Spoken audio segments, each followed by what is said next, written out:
আসসালামু আলাইকুম বন্ধুরা, কেমন আছেন সবাই? আশা করি সবাই সুস্থ আছেন এবং ভালো আছেন। আমিও ভালো আছি আলহামদুলিল্লাহ। তো আজকে চলে আসলাম ছোট একটি ব্লগ নিয়ে। অনেক দিন পর যে দুপুরে রান্না করে নিচ্ছি আমি। ভাতটা রান্না করে নিলাম আগে।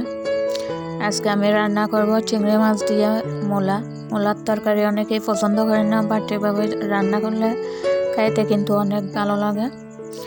যে আমি মূলাটা ধুয়ে ভালোভাবে পরিষ্কার করে একটু হলুদ আর পানি দিয়ে সিদ্ধ করে নিচ্ছি, যাতে মূলার যে একটা গ্রান থাকে, গন্ধ থাকে, এটা চলে যায়। যে সিদ্ধ হয়ে গেছে, এখন আমি পানিটা ফেলে যে চুলার মধ্যে হাঁড়ি বসিয়ে দিলাম।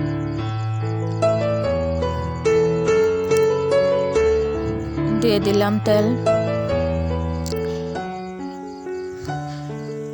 যে পেঁয়াজ আর চিংড়ি মাছগুলো আমি ভেজে নিব।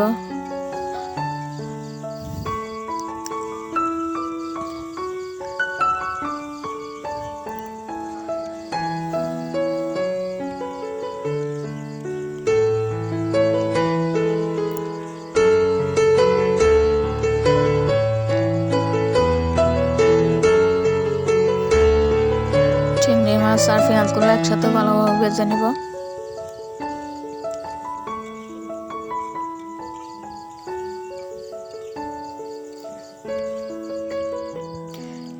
এরপর এখানে আমি হলুদ, মরিচ আর মশলার গুঁড়া দিয়ে দিব।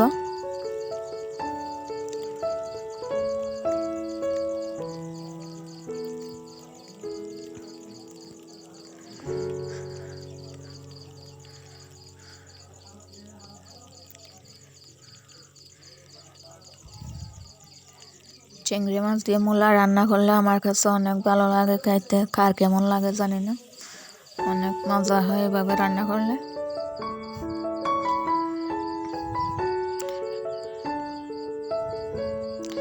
যে আমি হলুদ মরিচ দিয়ে একটু কষিয়ে নিলাম। এরপর সিদ্ধ করে রাখা মূলাটা দিয়ে দিলাম আমি, আর একটু ভালোভাবে কষিয়ে নিব।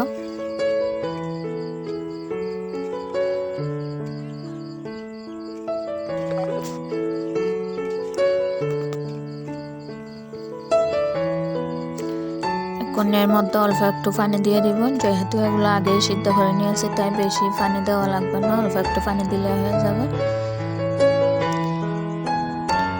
এই যে আমার রান্না করা শেষ।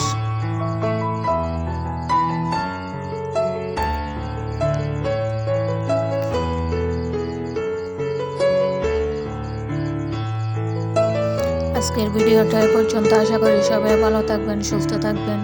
আল্লাহ হাফেজ।